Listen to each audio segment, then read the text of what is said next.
Pessoal, muito boa noite a todos. Salão de Estudos Centro Espírita Vinhos do Senhor aqui em Pouso Alegre. A todos que nos acompanham através das redes sociais, sintam-se como se estivessem aqui conosco, presentes. E vamos todos, a partir de agora, buscar, na medida das nossas forças, esquecer, por um pouco que seja, de tudo aquilo que nos sucedeu ao longo deste dia, dessa semana,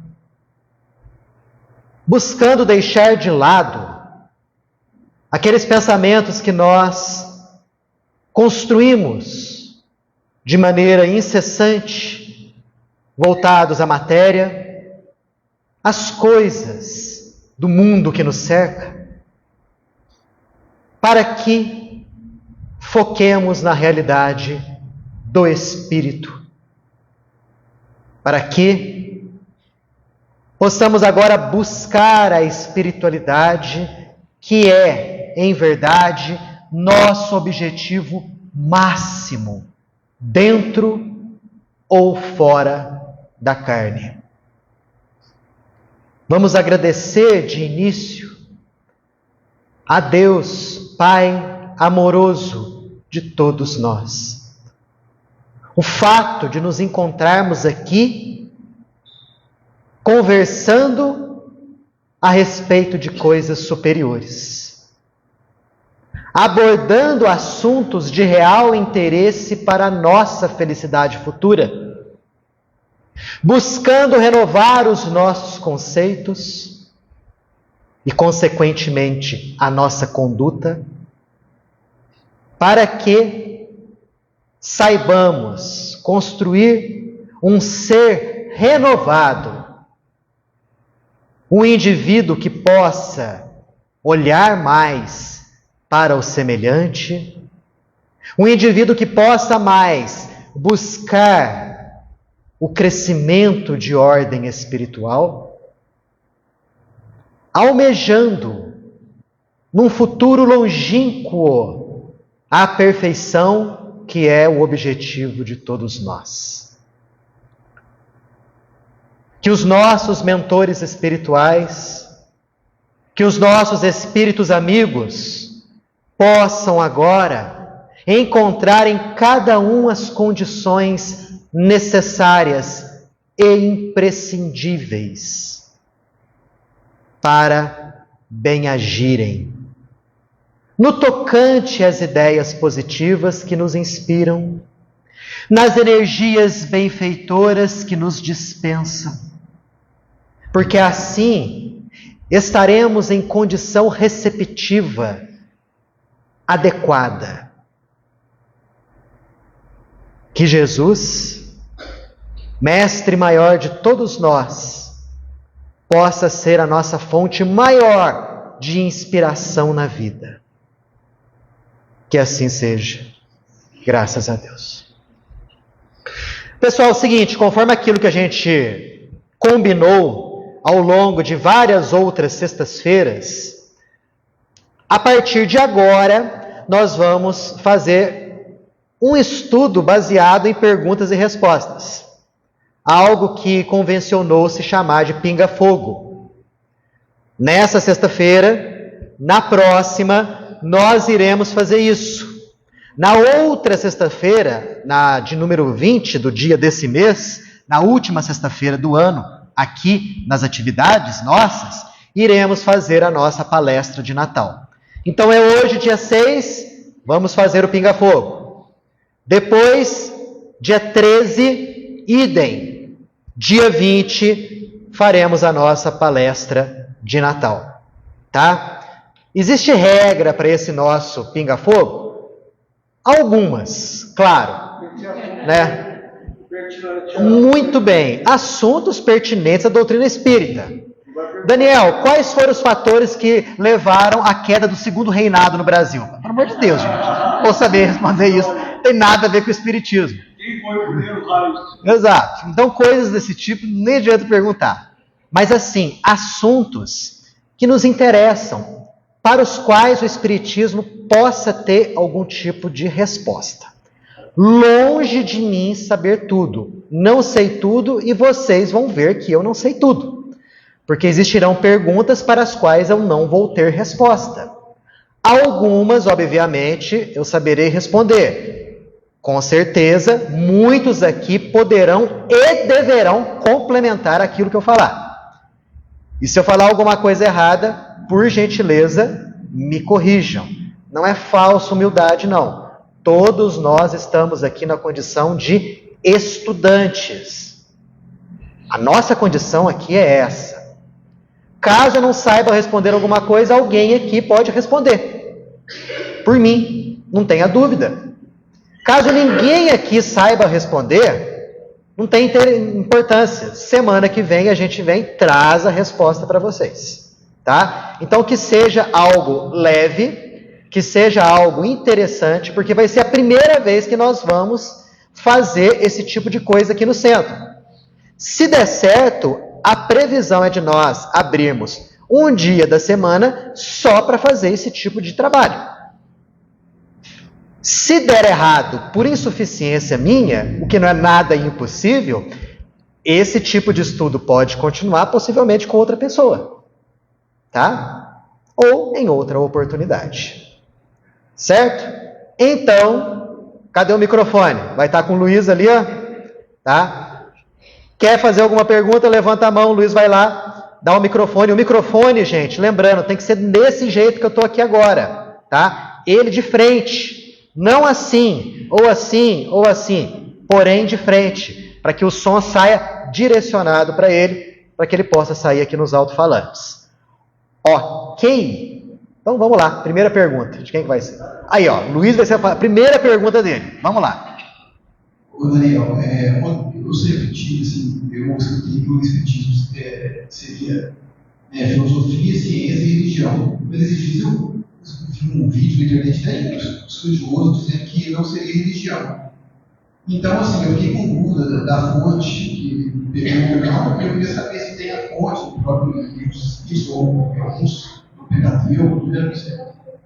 Quando a gente fala em religião, Kardec ele tinha uma certa resistência em considerar o Espiritismo como sendo uma religião. Em algumas partes da codificação, ele usa a palavra religião. Se a gente buscar lá, a gente vai achar. Só que ele gostava de considerar o Espiritismo mais como sendo uma filosofia com raízes científicas e consequências morais. De onde que ele tirou isso? Lembremos que Kardec estudou com Pestalozzi. Pestalozzi foi um emérito educador lá na Suíça, lá no Castelo de Verdun.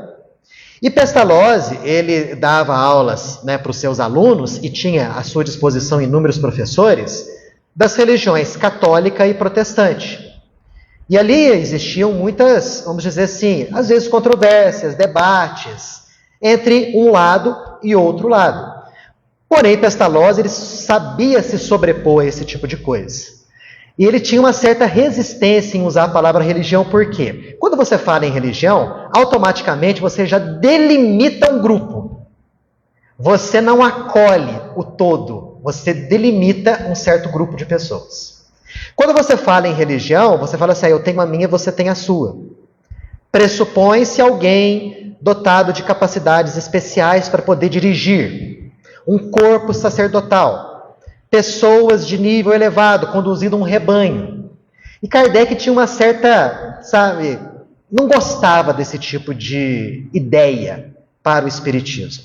Ele falava que o Espiritismo é uma religião, sim, mas não no tocante à ideia de ser um corpo hierárquico, comandado por pessoas de gabarito, superiores em muito a outras pessoas, conforme a gente vê em muitas religiões tradicionais. Com dogmas e com roupagens específicas. A ideia é considerar o Espiritismo como sendo um corpo filosófico que se baseia em método científico e que apresenta consequências morais. O Evangelho segundo o Espiritismo foi escrito por Kardec justamente para mostrar as consequências morais dos ensinamentos de Jesus. E Jesus, a bem da verdade, nunca construiu ou idealizou religião nenhuma.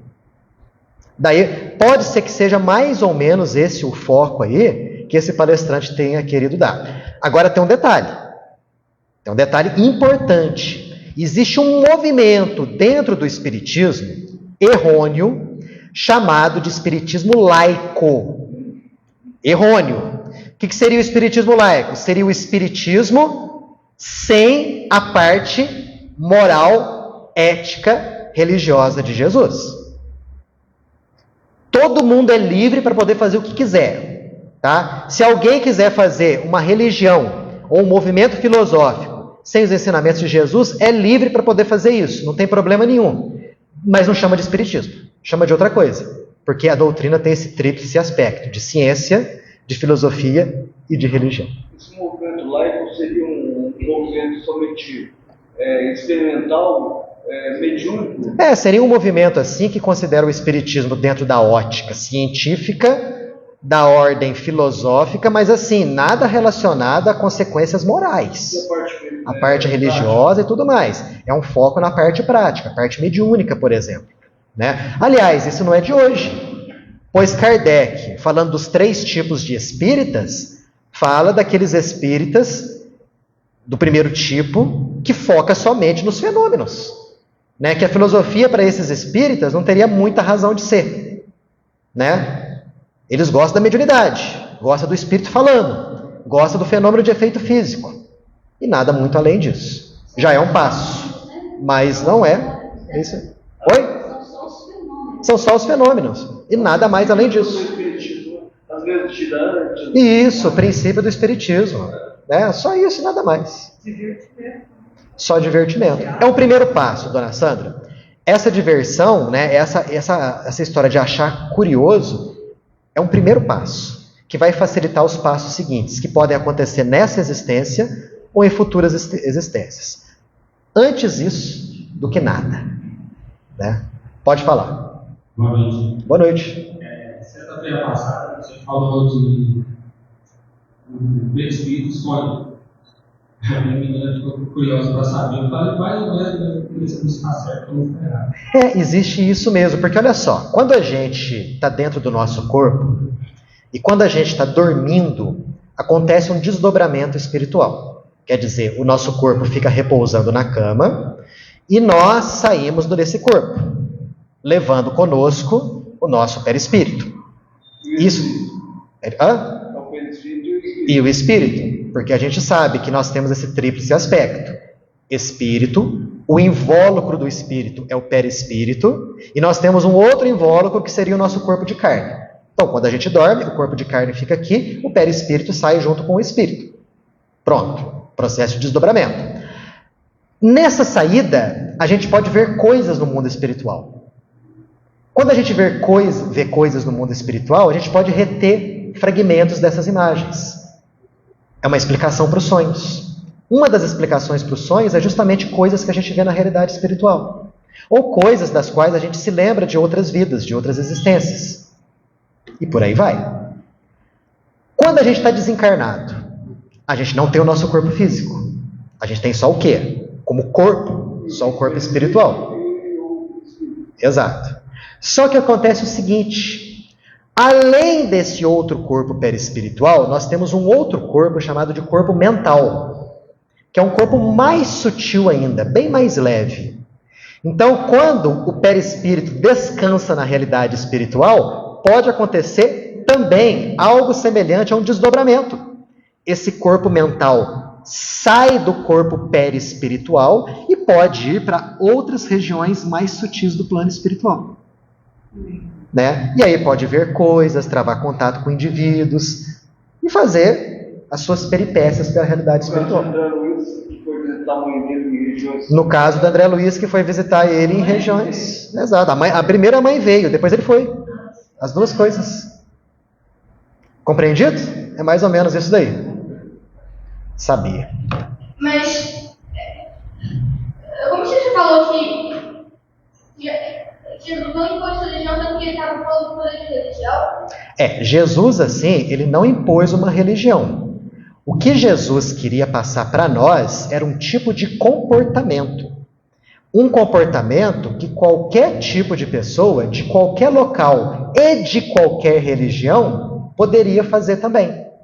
Porque se a gente fala em religião, o que a gente já está pensando? Um grupo de pessoas separado de outro grupo de pessoas.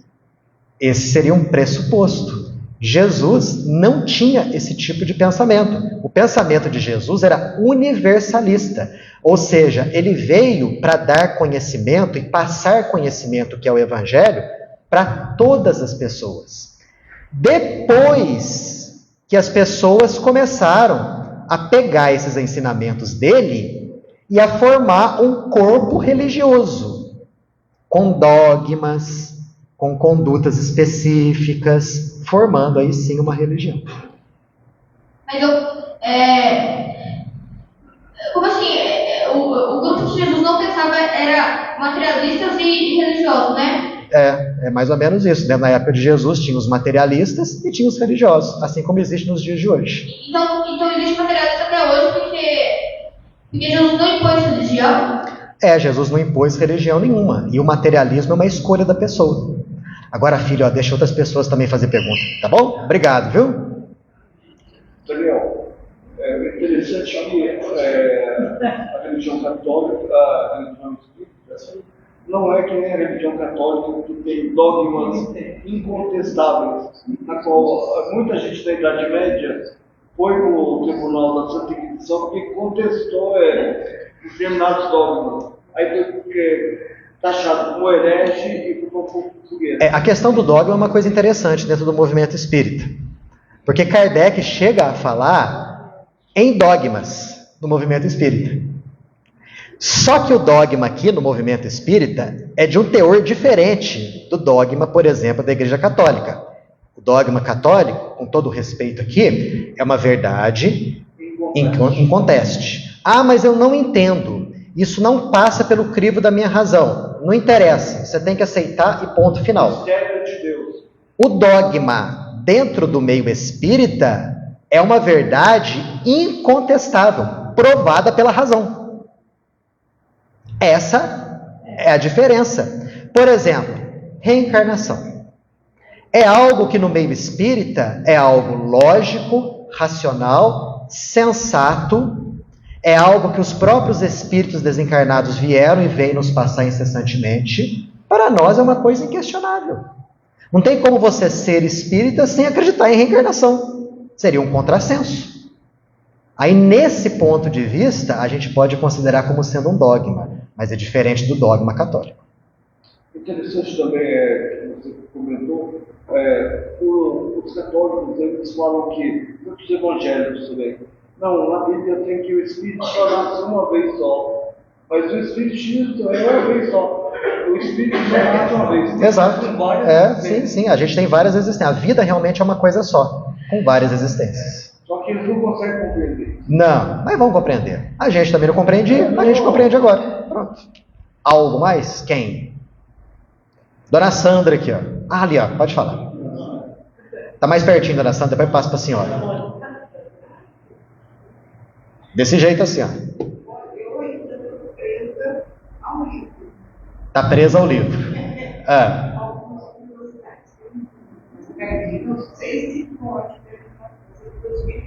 Pode perguntar. É o seguinte, no caso de Margarida, aqui é casa do Senhor atende quando há uma obsessão.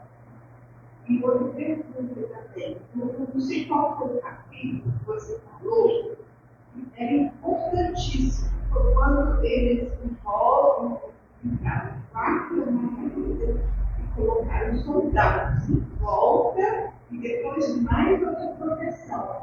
E por quê? Quando a gente reza por alguém, há necessidade de proteção. São as duas perguntas. Vamos para a primeira, com relação a Margarida, né? A senhora falou que Margarida, ela foi alvo ali de um processo desobsessivo. Uma ação por parte de desencarnados. A gente viu um trechinho do livro em que houve também uma reunião mediúnica, né? Que foi, vamos dizer assim, a cereja do bolo. Que realmente ali, naquela reunião, houve o desvincular dos obsessores. Aqui a nossa casa oferece serviços de desobsessão nas reuniões mediúnicas? Oferece.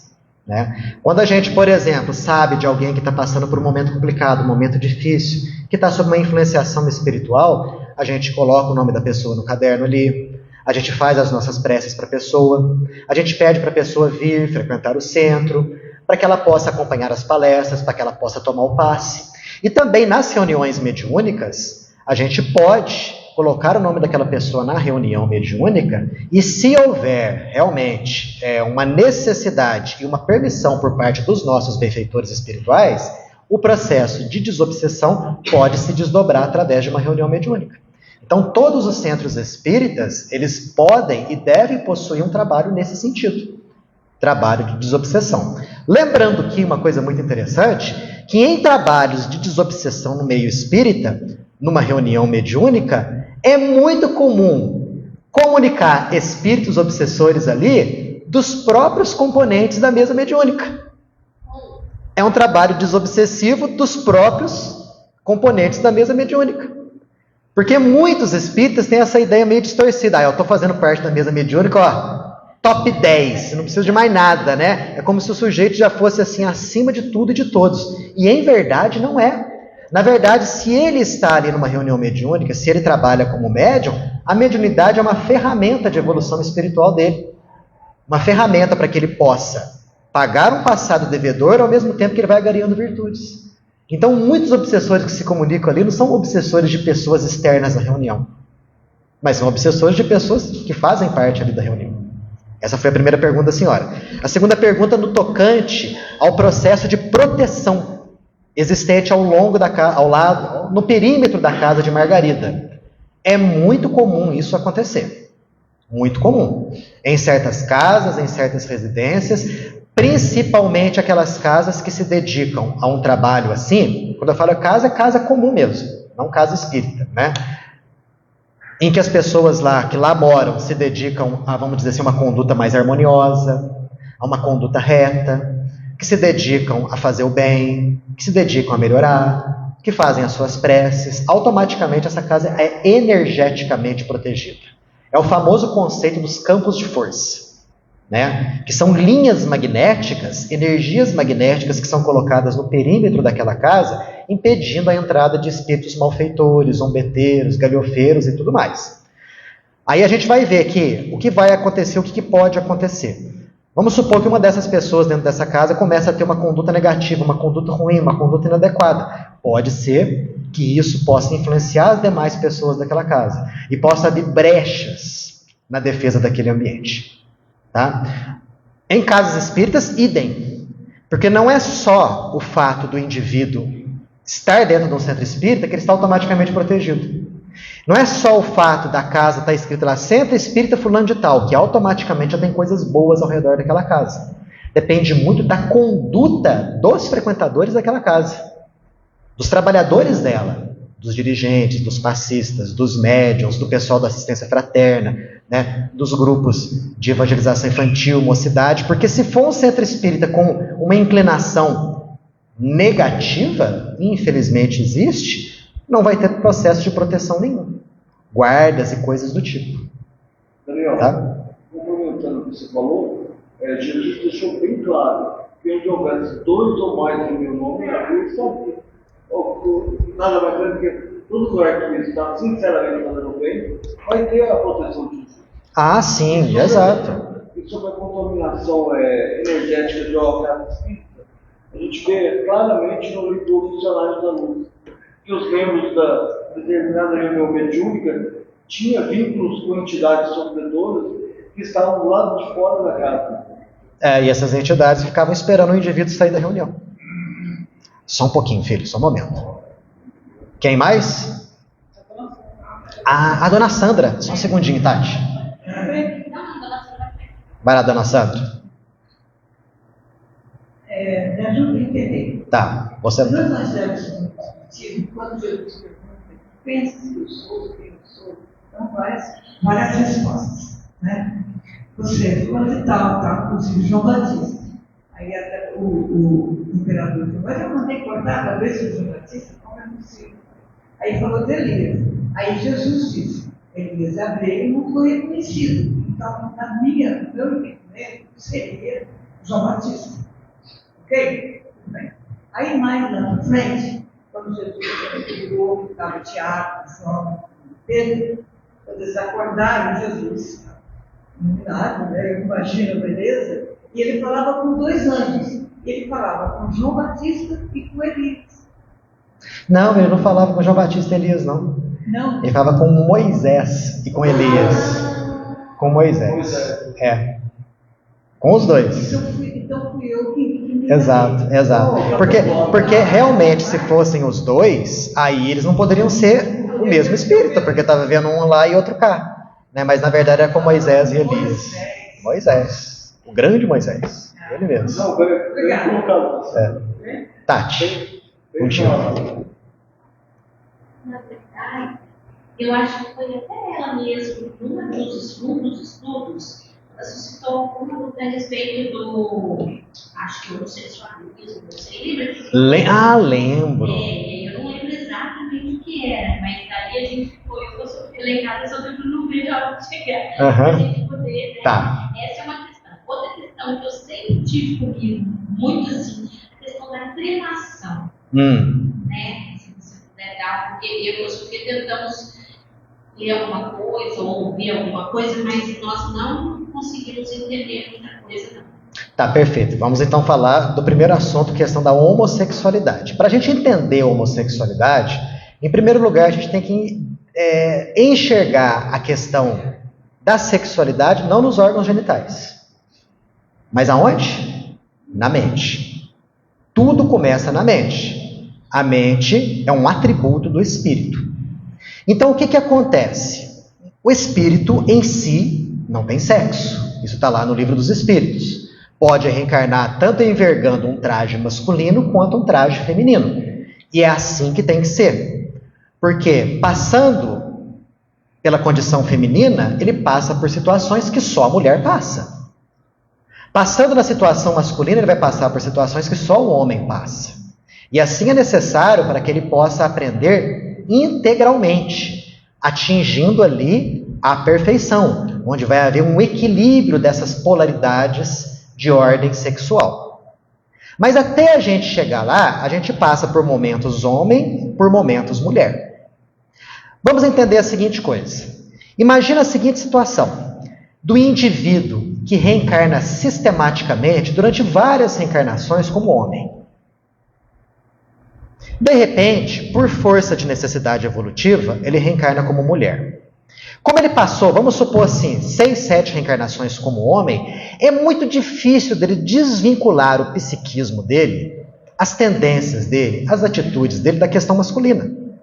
Então ele vai vir num corpo de mulher, mas com tendências, com gostos masculinos. É um homossexual? Depende. Depende do quê? Vai depender muito da conduta dele em vidas passadas. Se foi um indivíduo desequilibrado nessa área, obviamente ele vai vir com tendências para se relacionar com indivíduos do mesmo sexo orgânico dele. Mas se não for, ele vem com aquelas tendências acentuadas que ele pegou de vidas passadas. Lembra? Muitas reencarnações como homem, de repente vem como mulher. Vem aquela mulher com trejeitos mais masculinos. E se esse indivíduo não tem tanto comprometimento assim na área sexual, basta que a família oriente, com bastante amor, sem ódio, sem preconceitos, com a ajuda inclusive de profissionais, que com o tempo vai haver o quê? Um ajuste entre o psiquismo e a forma física. Primeiro ponto. Agora, segundo ponto. Imaginemos o caso do indivíduo que se comprometeu sexualmente em vidas passadas. Aquela pessoa que utilizou-se das suas forças genésicas para poder prejudicar semelhantes. Aquela pessoa que semeou lágrimas, que destruiu lares, que acabou com famílias, que levou muitos à tristeza, até o suicídio. Usou mal a energia sexual. Então, para fins de reajuste, a pessoa vem com um corpo que tem a polaridade idêntica àquilo que ele deseja. É um homem que usou mal a sua energia sexual, né, pensando somente em mulher, vem num corpo feminino. Aí é homossexual.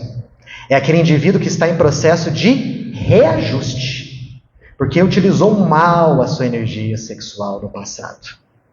Qual que seria a ideia e a orientação que o próprio Divaldo Franco passa para nós? Nesses casos, como há um processo de reajuste, é interessante que o indivíduo ele se abstenha, canalizando a sua energia sexual para outras áreas. Porque a força sexual tem um teor eminentemente criativo.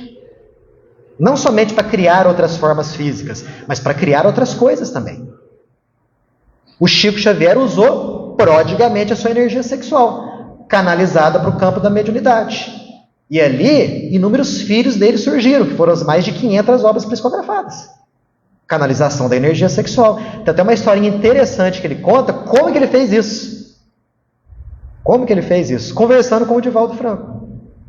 Mas, caso o indivíduo não consiga se abster do intercurso sexual, que aí ele procure um companheiro, ou que procure uma companheira, com o qual ele se afinize, com o qual ele respeite, que ali que se constitua uma união e que haja o respeito de ambos os lados. Porque assim como nós, como se exige, como se pede equilíbrio da função sexual entre os heterossexuais, entre os homossexuais também. Tanto de um quanto de outro lado. É interessante, porque eu tive, muito pontual para mim, porque eu tive um relacionamento de 4 anos. Eu sabia que tinha alguma coisa disfuncional. E depois eu vim descobrir realmente que a família queria, fez tudo aquilo e tal, porque eles queriam, eles já sabiam. E depois de muito tempo, realmente hoje ele é casado com uma pessoa super boa, uma pessoa muito, sabe? E em alguns momentos eu fui procurar para saber o que aconteceu. Uma pessoa me falou, durante todo o tempo que ele passou com você ajudou tanto esse espírito, porque ele se livrou de tantos males, porque ele te respeitava. Só que chegou uma hora que ele não conseguiu mais. Então foi ali. Então, assim, a gente não tem uma amizade, porque eu não moro mais perto, porque é complicado, mas eu tenho muita estima por ele. Porque Exato. Realmente. Exato. Por isso que eu respeito tanto. Então, isso é uma coisa muito. E eu tenho alunos, eu tenho pessoas que se afinizam comigo e que são homossexuais. Perfeito. E que, sabe, eu vejo isso num outro. E sabe por quê, Tatiana? É a seguinte coisa, a gente tem, acho que por uma questão muito arquetípica, porque a gente viveu muitas reencarnações em religiões que enxergavam a questão sexual sob um ponto de vista muito pecaminoso, a gente tem uma visão distorcida disso. Então a gente olha para uma pessoa, a gente rotula e a gente coloca acima a condição sexual dela. E a gente esquece que o aspecto sexual é uma faceta da personalidade dessa pessoa. Uma faceta. A gente esquece da inteligência, a gente esquece dos sentimentos, a gente esquece da bondade, a gente esquece de inúmeras qualidades que a pessoa tem para poder focar sobre um outro aspecto. Distorcido. Por quê? Porque durante muito tempo a gente passou a ver isso de uma maneira pecaminosa, como sendo um erro, como sendo um pecado. Como se nós ignoramos a bondade? Não se pode ignorar a bondade, meu filho? Uma das coisas que a gente tem mais que ver no ser humano é a bondade. Mas como assim? Eles descobrem como é bondade e logo os caras esquecem disso. Muitas pessoas esquecem, filho? Da questão da bondade, Mas depois a gente vê sobre isso daí, tá bom? Tá? Agora, a segunda pergunta é sua. Alguma coisa mais a respeito disso aí? Sim, a gente convive com sociedade hoje em dia que está, assim, todo mundo se esclarece com o conteúdo da prestar, e a gente vê cada vez surgindo mais a função sexual, tanto para homem quanto para mulher. E eu comentando essa verdade, principalmente com alguns políticos que são homossexuais, o pessoal acha um pouco preconceituoso a visão espírita, porque a questão de afinizar o corpo e da pessoa ter errado em vidas passadas. Então, assim, a gente observa na sociedade, mesmo homens ou mulheres que são heterossexuais, abusando bastante de sexualidade muito mais do queSim, claro. Então, assim, o pessoal tem, por exemplo, que age um pouco, nesse sentido preconceituoso, entendeu? E se olhando para quem não conhece detalhes, me parece ser pouco preconceito. Pode sentir que a pessoa, ela necessariamente ela errou. Tá, aí a gente vai ter que ver a seguinte coisa. Eu entendo esse modo de pensar. Entendo essa maneira de enxergar que muitos têm a respeito da doutrina espírita. Só que a gente tem que ver a seguinte coisa. Existe uma frase que a gente fala no meio espírita, que é uma frase corrente. Ninguém reencarna num local errado. Verdade? Ninguém reencarna na família errada. Correto? Todo mundo tem o corpo que precisa. Correto também? Poxa, mas peraí.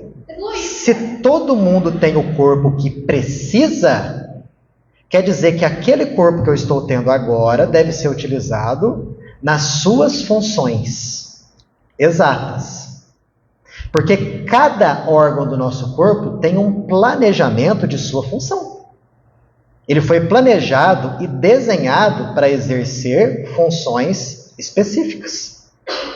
É um ponto, né? Não tem como escapar disso daí. Agora, que há heterossexuais que exercem a sua atividade sexual sob o ponto de vista mais desequilibrado do que o homossexual, não tenha dúvida. Existe e existem muitos homossexuais que detêm uma vida casta, porque tem um companheiro, porque tem uma companheira, que são honestos, sinceros, afetivos, leais. Maravilha. Existem heterossexuais que abusam tremendamente da sua energia sexual. Não é? Agora, o que não desabona, o que não, vamos dizer assim, desabona não é bem a palavra, que não faz com que haja uma permissão da utilização inadequada do sexo. Porque isso, no futuro, tem que ser de alguma maneira compensada e respondida. É a lei. Cada caso seria um caso, mas vamos dizer da seguinte maneira. Se o indivíduo vem na condição de homossexual, lembra do ideal. O ideal seria utilizar aquela energia de uma maneira mais equilibrada, fazendo uma canalização para outros setores da sua personalidade. Não consigo segurar. Quero ter um intercurso sexual. O que eu faço? Procuro alguém com o qual me afinizo, com o qual eu possa desenvolver afeto, carinho, respeito. Me relaciono com aquela pessoa. Vamos pensar dessa maneira. Agora, que é um tema extremamente polêmico, ainda mais nos dias de hoje, muito. Né? Ainda mais por conta da ideologia de gênero que está presente por aí. Que na ideologia de gênero fala-se o quê? Que a pessoa, ela escolhe. A pessoa, vamos dizer assim, ela decide como que ela vai se relacionar sexualmente. Como se todos nós pudéssemos, ou quiséssemos, ou tivéssemos a obrigatoriedade de decidir que campo sexual que a gente vai seguir. Aí a gente já sai do aspecto espiritual e passa para o aspecto físico, que seria o prazer simplesmente em busca do prazer, que é inadequado. Aliás, muitos homossexuais abominam a ideologia de gênero. Como assim? Pode. Mas essa explicação que você deu sobre reencarnações no sexo, aí tem de outros sexos. A pessoa não assimilar, é complicado, a homossexualidade é isso, né? Provavelmente. Mas eu achei muito claro, eu nunca tinha ouvido essa explicação, achei muito bom.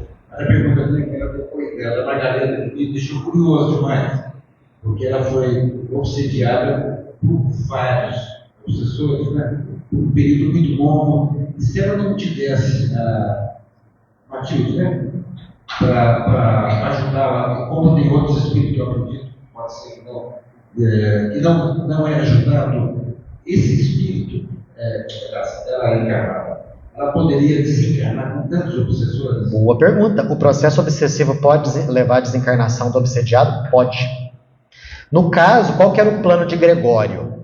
Obsediar a Margarida, a fim de levá-la para uma casa de saúde, sanatório, né, em processo de loucura, de total obliteração das suas capacidades mentais, para em seguida conduzi-la ao desencarne.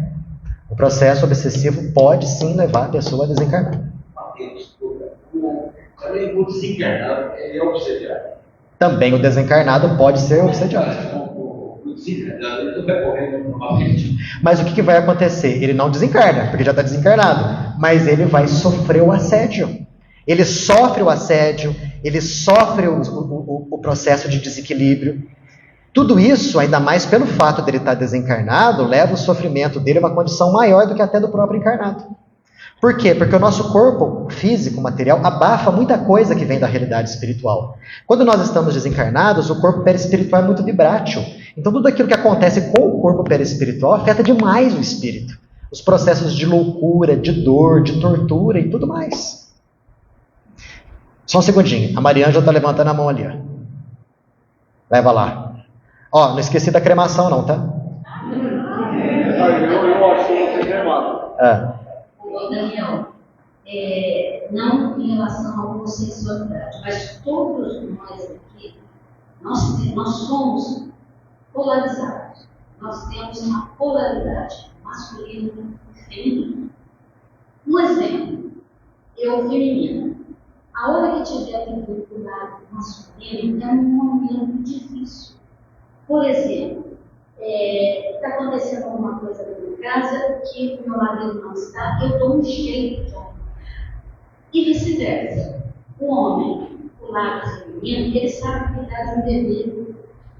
E tem uma história do Chopin, que ele estava tendo um relacionamento com George Sand, nome masculino, pseudônimo, que ela usou, porque ela era uma escritora naquela época, ia ser crucificada, vamos dizer assim. Então ela usava calças compridas, mas ela tinha aquele lado masculino mais alterado.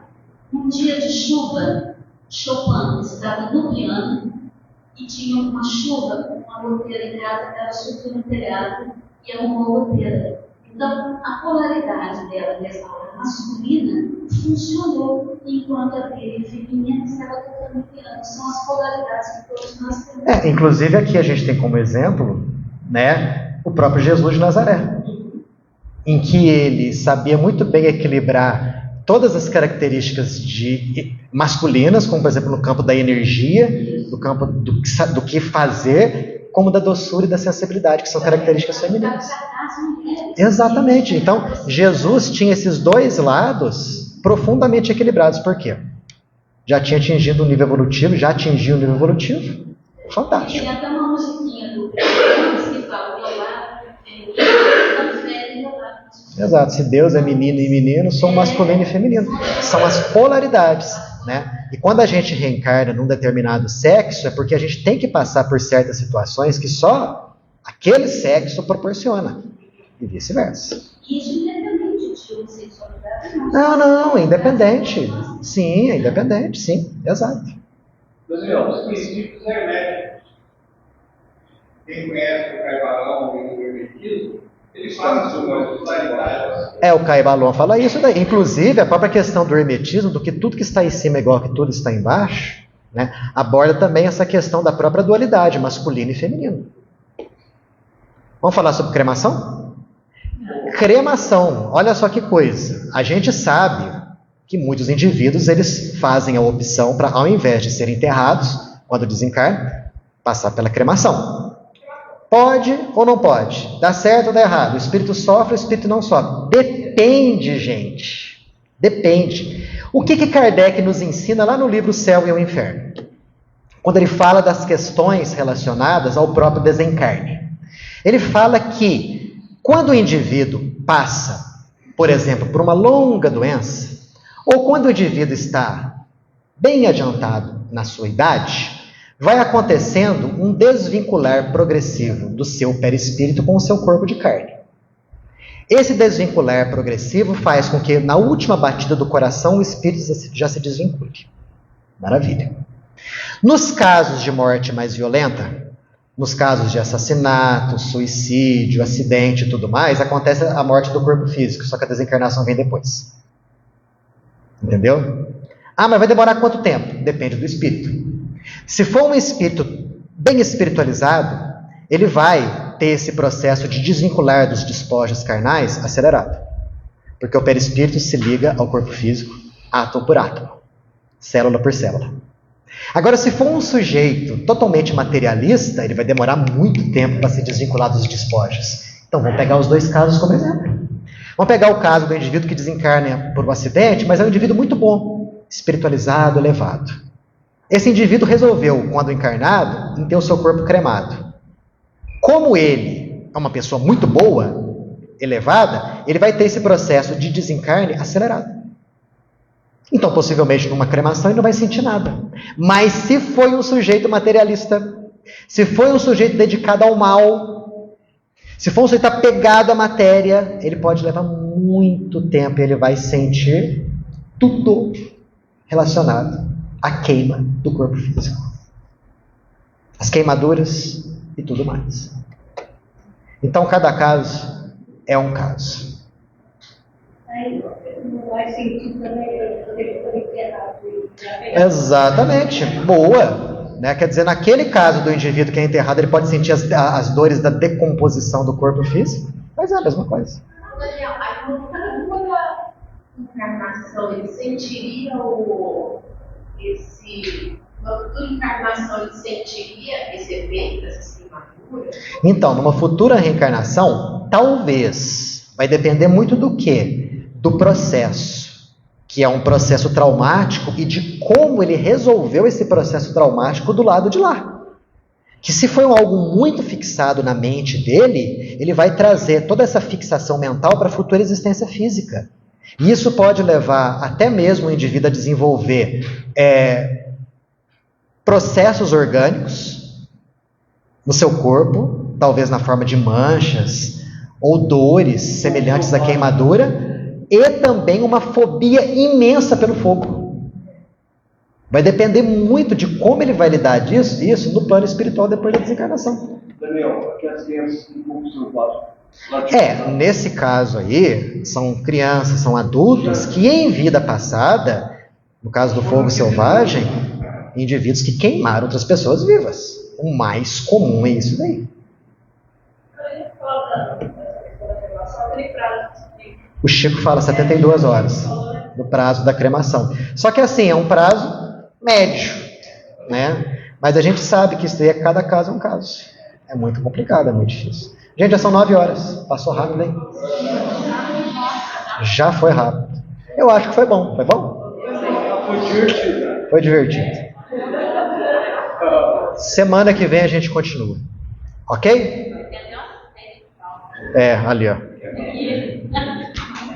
Vamos elevar o nosso pensamento a Deus em agradecimento por tudo aquilo que nós temos, em agradecimento pela oportunidade do trabalho, pela oportunidade da conversa, pela oportunidade que nós temos aqui de conhecer um pouco mais, de entender um pouco mais sobre a doutrina espírita, para que a gente possa fazer de nossa vida uma vida melhor, plena de alegria, de felicidade, de paz de espírito. Possamos agora mentalizar a nossa casa. Mentalizar a nossa casa coberta de luzes, envolta em energias positivas, em energias elevadas. Que se porventura houver algum irmão lá com tendências ruins, com intenções nefastas, que possa ser afastado, possa ser trazido para cá, possa ser orientado, possa ser conduzido a estações de tratamento. E que ao sairmos do nosso corpo à noite, no processo natural de desdobramento que o sono orgânico oferece, possamos ir para bons locais na realidade espiritual. Locais de trabalho, de estudo, de equilíbrio e de paz. Jesus nos abençoe. Que assim seja.